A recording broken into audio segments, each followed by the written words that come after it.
We're continuing The Journey to Atlantis by Thea Stilton, starting on page 52, which is the 10th chapter, I believe. Help from Thea. That same day, I, Thea Stilton, had just returned from my ocean voyage. I had spent an entire week on a ship researching whales and how they communicate with one another. Even though I had to unpack all of my luggage, it was more important for me to organize all the notes I had taken on the trip. I needed to get working on an article for the Roanoke Gazette, where I work as a special reporter.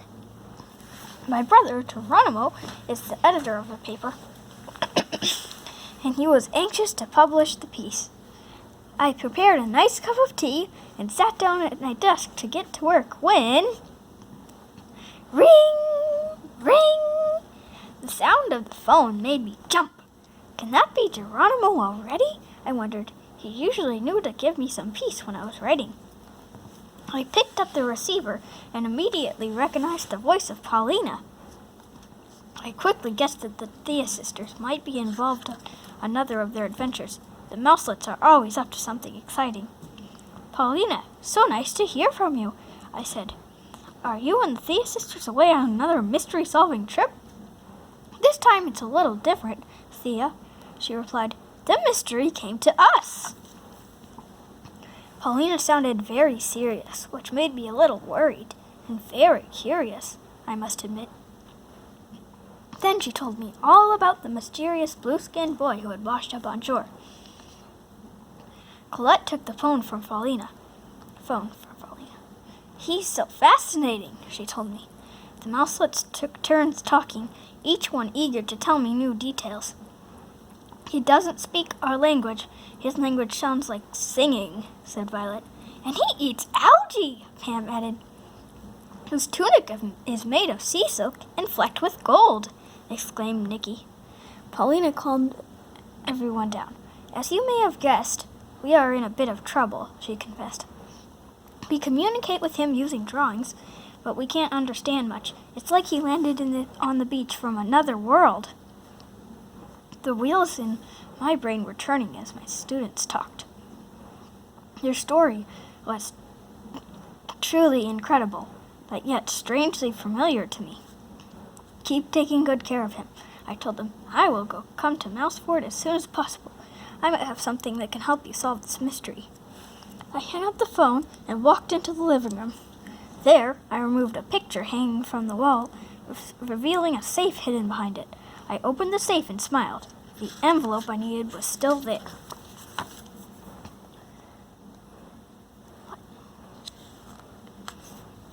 A happening party. Ruby didn't waste any time. After dragging the boy with the blue skin onto her family yacht, she immediately got on the phone to prepare a fabulous party in his honor. She planned every last detail. Fresh flowers, sophisticated food, a few select guests, and, of course, a glamorous gown for herself. She imagined how fascinating she would look with the castaway on her arm. In reality, though, the boy didn't fascinate her that much. He didn't seem interested in the yacht at all, and seemed to miss the Thea sisters. But Ruby didn't worry too much. Surely the party would cheer him up. Ruby had reluctantly invited the Thea sisters to the party. Everyone knew that Paulina had found the castaway, and it would seem rude to exclude them. The Thea sisters decided to split up the group at that night. Paulina and Pam would stay at the academy and wait for Thea. The others would go to the party and keep an eye on the boy with the blue skin. That night, Nikki, Colette, and Violet boarded the yacht. Ruby stood in the center of the desk, wearing a fancy green dress. She held her rather confused guest by the arm. Look at that! Exclaimed Colette. Ruby is putting him on display like a trophy. Nikki scowled. I almost regret leaving him in her paws. What do you think, Violet? But Violet didn't answer. She was distracted by two strange rodents. Picture. Dressed in black, who were scanning the scene with great interest. Who are those guys? Violet asked. They don't seem familiar. look from me. Don't mind them, Violet. They're probably bodyguards, Colette guessed. Check out these beautiful party favors from Ruby. She happily took a pink phone from the gift basket. She has good taste this time. She likes pink. But Violet and Nikki weren't interested in gifts. They had approached Ruby, who was chatting with Princess Annabella Ratanoff. Excuse me, Ruby, Violet began. What is it? Ruby snapped, annoyed. We just have a question. Who are those two? Nikki asked, pointing to the two rodents in black. Ruby smiled smugly. You mean Professor Kesar and his assistant? Professor Kesar, assistant. He is a very famous scientist. He studies whale migration, and he's here to make a documentary. My family is sharing our equipment with him, and he promised to put me in his film. Danger on the yacht. The two mouselets left Ruby with the princess and looked at each other, perplexed. If this Kesar really is a famous scientist, why didn't he ask Professor Van Kraken for his help with his project? Violet wondered. Good point, Nikki agreed. Our professor is a marine biology expert with very advanced equipment. Colette rushed up to them. Forget about these men in black right now. I think we have an emergency. She pointed across the deck to the boy with the blue skin, who was leaning against the railing and looking very ill. When he saw the Thea sisters coming towards him, he forced a weak smile. They quickly gathered around him. We should get him back to the school right away, Nikki exclaimed. All this confusion seems to be making him sick. She and Colette each took one of his arms, and they began to walk over to the bridge leading to the dock. But a shrill voice made them jump. Where are you going? It was Professor Kesar, who was at the end of the bridge, blocking their way. Our friend isn't feeling well, Colette said firmly. We're taking him to a calmer place. Professor Kesar's expression changed to a slimy smile. He walked up to them. Why don't I have a look? I'm a doctor, he said.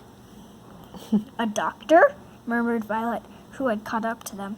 Wasn't he a scientist? At that moment, Colette screamed. The boy with the blue skin had fainted and was sliding to the ground, slipping through their arms. Ruby heard Colette's yell and quickly ran up to them. What have you done to him? She accused. Air! Give him some air! Someone yelled. A glass of water! Quick! Shouted another rodent. The party guests crowded around the boy, shoving the Thea sisters aside. When they managed to get close again, the boy was opening his eyes. At the same time, Violet noticed Professor Kesar leaving quickly. Such a strange character, she thought. The boy was back on his feet, and he linked arms with Nikki. Ruby immediately began to insist that he return to the yacht. Ruby, he needs to get back to the school, Nikki said in a voice like steel, and Ruby knew she had lost.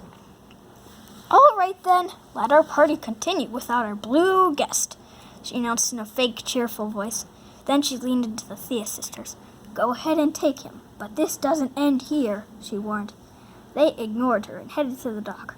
Then Colette stopped. Hold on, I lost my purse, she exclaimed in alarm. She just turned to go back to the yacht when a paw extended in front of her, holding a small purple clutch. Is it this one? Asked Professor Kesar's assistant. He had seemed to pop out of nowhere. Yes, thanks, but how? Before Colette could finish her question, the assistant disappeared. Bye.